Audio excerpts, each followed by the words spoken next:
Сегодня в клубе «Славутич» проходит День открытых дверей, посвященный Дню самбо.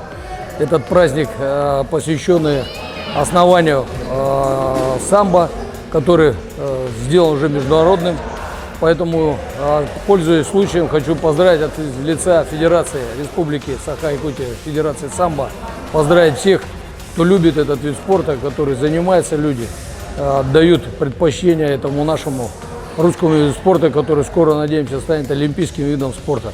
В нашей республике в день самбо прошли целая ряда таких мероприятий, начиная с Алдана, Нерюнгри, Тамота, Мирнинский район, Алекминский район. В городе Якутске в 3-й школе прошло такое мероприятие, посвященное Дню самбо.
У нас в школе проходит школьный этап конференции «Шаг в будущее».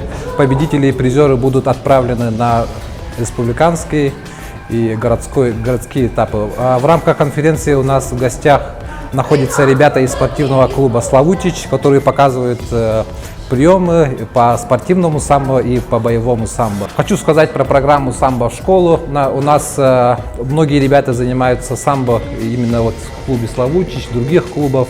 И именно вот эта программа дает вот простым ребятам становиться чемпионами, развиваться в виде спортсменов.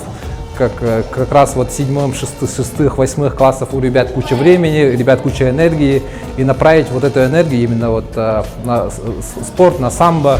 И хотелось бы поблагодарить эту программу, что дает реальные шансы ребятам становиться чемпионами.